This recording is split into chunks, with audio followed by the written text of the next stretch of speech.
Is there really dignity in having less? And how do we live a life of value with less?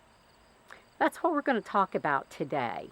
Now, for me, I've had to watch my pennies all my life. I've never lived a life of luxury, and I don't think probably you have either.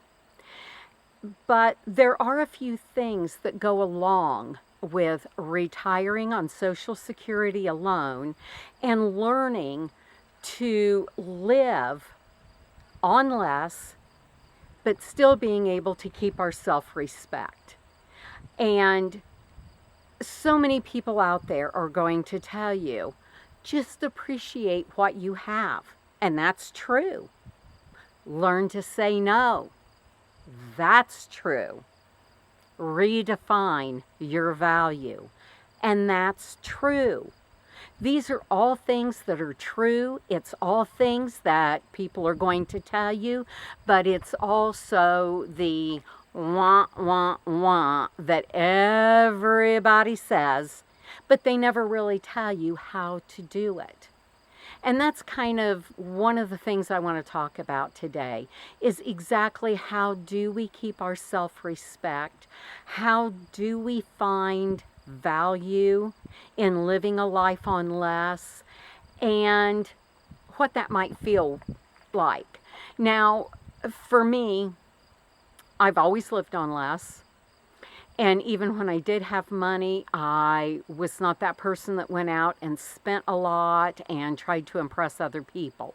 So for me, living on Social Security alone, living on a low income, after a gray divorce and living on my own, it's not a stretch for me. And I'm not going to stand here and pretend like I'm that person that changed my life drastically and I've got all the answers for you.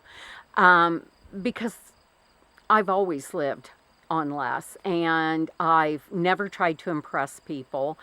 Having the best house, the best clothes, impressing other people, it's never been anything that was important to me. But I also know that there are a lot of women out there who have been used to having more, who have been used to a much easier life, and then when things happen and their life blows up or whatever, for whatever reason you're here most likely because you're trying to figure out how to pull it all together, how to continue to live a life that keeps you from feeling like you are living in the gutter, living in poverty, whatever you want to use to describe it. So I have a few things that I do that help me keep my self-respect even though I'm living on a low income. And if you've watched any of my other videos, you know that I do live on a very low income, that I live debt-free, and that's the only way I can afford to live on what I have coming in. So, what do we do?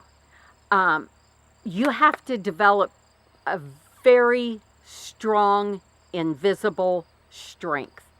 You have to be able to look at your life and, yes, appreciate what you have. If it takes you every day getting up and making a list of things you're thankful for, a roof over your head, a car to drive, food in your refrigerator, clothes on your back, this helps because every day you're going to face a situation where you have to tell yourself no.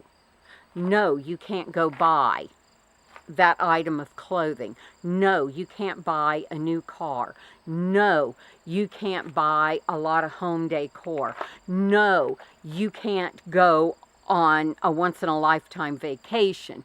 No, you can't go to the grocery store and buy whatever it is you want to buy. It's the truth of the matter when you're living on a low income. So, how do we combat that? And how do we handle social pressure, around these situations because it's there.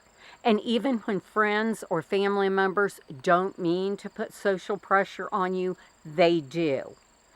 It's in the let's go shopping today, or you should see what I just bought. You should get something like this. Or if you don't have that, just go out and get this. Well, in our situation, we can't do that. We just can't. Sometimes we can if we plan for it. But on a daily basis, we can't just run out and buy this or that. And it's okay because we are going to learn. The day you quit looking at your life as something that has been taken away from you, and you can start learning what the luxuries of simple living are, that is the day when everything's going to start making sense for you. And that's a good thing. And that's what people will tell you. Appreciate the luxury of living simple. And that's great because once you do that, then you let go of a lot of the demands that are being put on you. But there are still situations you get into, a special occasion comes up, and you would like to be able to look nice, look presentable. Do I think people should be judged on how they dress, how nice their clothes are? No, I don't. But at the same time, what we wear, how we dress, and how our clothing looks does give us confidence. And I can tell you from the past experience of being an alterations person where I altered clothing, I custom made clothing, I custom made wedding gowns and so on like that.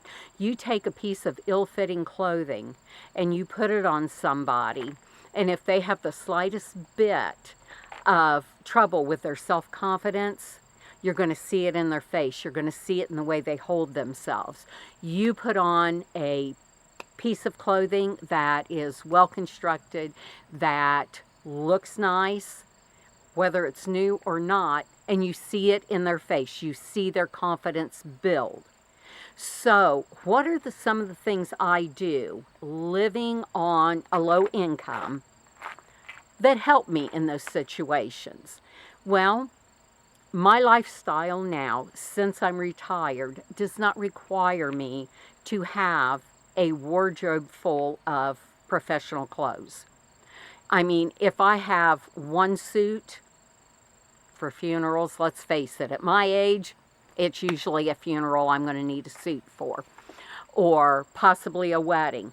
If I have one suit for funerals, if I have one nice dress for weddings or a special occasion, then for me and my current lifestyle, that's pretty much it. The rest of the time, I'm in t-shirts and jeans, t-shirts and shorts.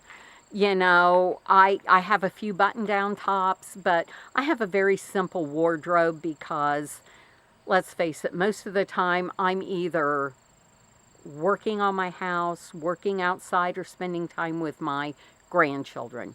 I do like to dress up for holidays occasionally, and I'll have a nice skirt or sweater or something I put on for holidays. But for the most part, I have a very simple wardrobe. So, as a whole, clothing is not something I have to worry about that much. But what I do to ensure that I feel comfortable and I feel confident if an event comes up, if a meeting comes up, if something comes up where I have to walk in and feel good about myself. Like I said, I keep a suit that fits well, and that is appropriate for a vast number of situations. Just a simple, basic, classic suit. And I'll keep a nice dress or two that fits, that is suitable for a dressy event. I mean, I don't go to formal events, so I don't need formals. All I need is a nice, classic style dress. But there are times when I need something that is kind of casual, but I don't want to wear, like this t-shirt. I've had this t-shirt for probably almost 10 years. If you look closely at it, you know, you can zoom in and you can see there's a little pilling on it. It's starting to look worn. And say somebody invites me to an event, I don't want to go in clothes that look worn out. You know what I mean? And that doesn't mean I need something fancy. It doesn't mean, you know, that what I have, there's anything wrong with it as long as it's clean and not stained. But sometimes, depending on who you're going to see, depending on where you're going to be, you want to look just a little fresher. So what I do is when I'm out shopping, I always check clearance. And while I'm not looking at fancy things, I always have a little stash of brand new t-shirts or brand new casual tops. Now, generally, when I'm shopping, I'm buying these items for anywhere from $1 to up to $4 or $5 an item. I don't spend a lot of money on clothes because I don't need a lot of clothes. I need a lot of grubby clothes. So when I see t-shirts, casual tops, button-downs that I can pick up for $1 up to $5, I buy them. I take them home. I do not wear them until an event comes up. I'm going to be going someplace where I need that extra boost of confidence. And then I always have something new I can pull out. And I do the same thing with jeans, pants, skirts. And I have over the years, and including the last couple years, you know, I watch for stores going out of business. And I'll go in and I'll do the same thing. You know, now bottoms usually cost a little more, so I might be spending from $5 to $10 for a pair of jeans or a pair of pants. And I am not too good to buy men's jeans. In case anybody's wondering, you know, men's jean waist sizes translate into women's jean sizes. So like a 32-inch waist for a man is about a size 12 for a woman. You know, a 30 is about a size 10. You go down to like a 28-inch waist and you're looking at about a size 8 for women. There's also a trick where you can wrap the waistband around your neck, and if the waistband fits around your neck, just holding your pants up and wrapping it around, then it should fit you on the bottom. Try them on. Some women actually look better in men's jeans. I look better in women's because I've always had a curvy hourglass type shape, but I'm not too good to wear men's jeans. And if I can find men's jeans for $5 to $10, you bet your bippies I'm going to buy them and I'm going to wear them.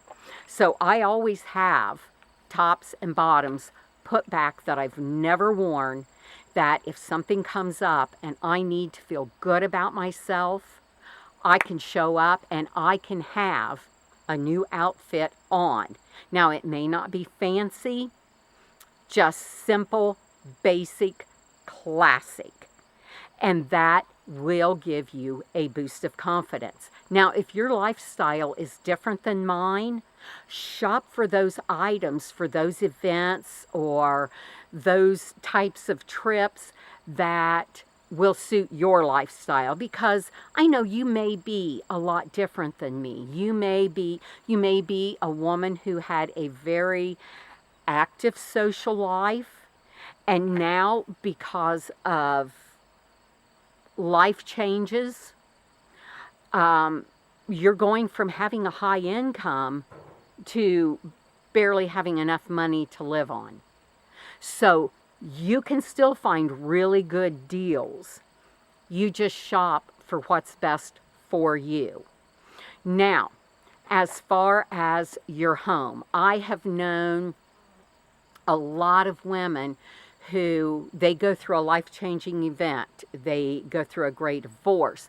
They lose their spouse before they're ready financially for retirement, but they wind up either in life-changing events, health issues, whatever, that they wind up in a situation where they have to drastically downsize their life.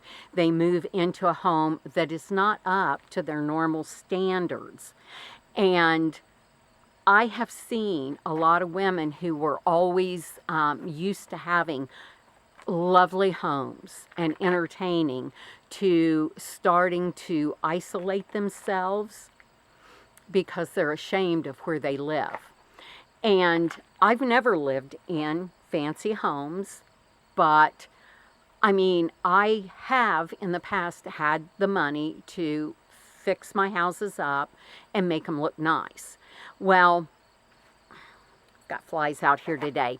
So what I do now, because I am living in a much smaller house than I lived in prior to my great divorce, and it is a very old house. If you've watched my videos, I have renovated the house on my own. And while I love my house, it is not fancy. There's nothing fancy about it. It's a little country cottage. And I've decorated it to suit my tastes. A lot of other people might come in and look at it and go, oh my gosh, why are you doing that? Why are you doing all this, old style decorating and so on? Well, I do it for me. I do it because I like it, and I'm the one that spends all the time in my house. But keep in mind, even if your house is not considered something that you would have lived in before, instead of worrying about what somebody is going to think when they come to visit you, number one, take the funds you have available for decorating your home and decorate it in a style that makes you feel comfortable, that makes you feel like it's home to you.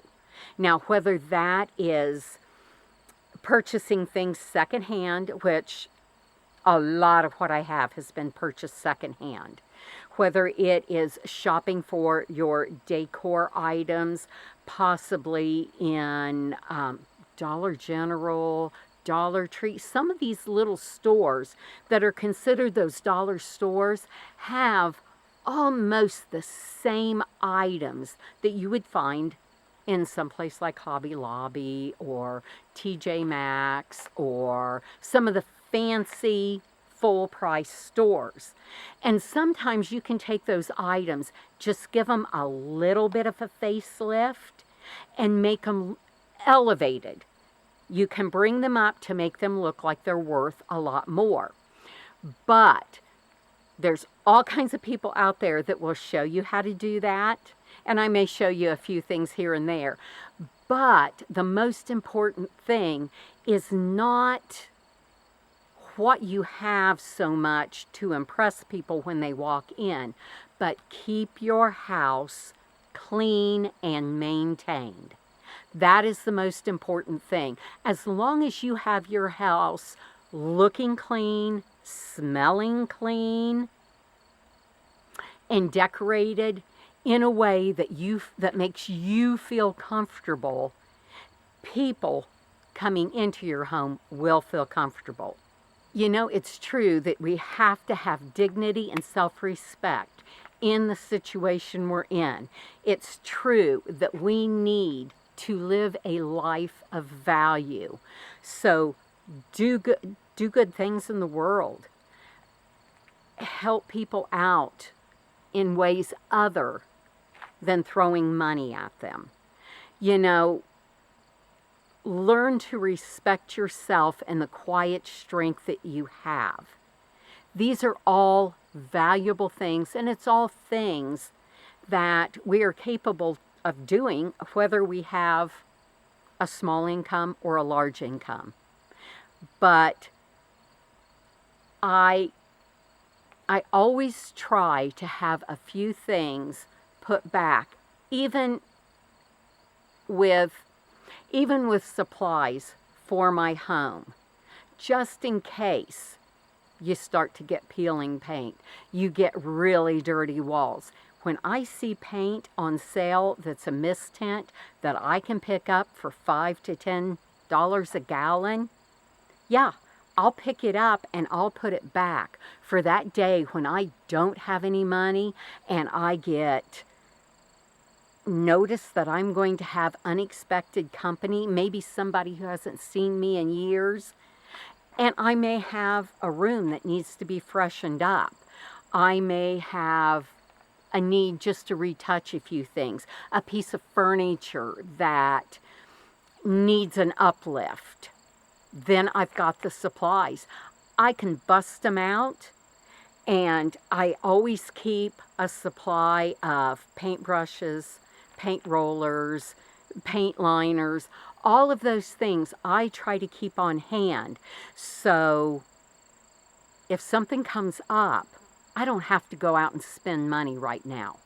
I have the supplies, and the same thing with cleaners that you use a lot. Keep them in stock. Keep those certain cleaners in that you're going to need when some of your daily cleaners won't do the job. There are so many things you can do to help you keep your dignity and help you keep your self-respect that will give you confidence without costing you a lot of money. So I hope you found value in this, and I would appreciate it if you would put some of your tricks and some of your ideas down below. I am always learning from other people, and I'm sure anybody that comes to this channel would like to learn from you as well. So let's all share our information, because we can live on less, we can do it with dignity, and we can do it with self-respect, all while learning the luxury of living a simple life. You have a great day. Come back, and we'll talk again soon. Bye-bye.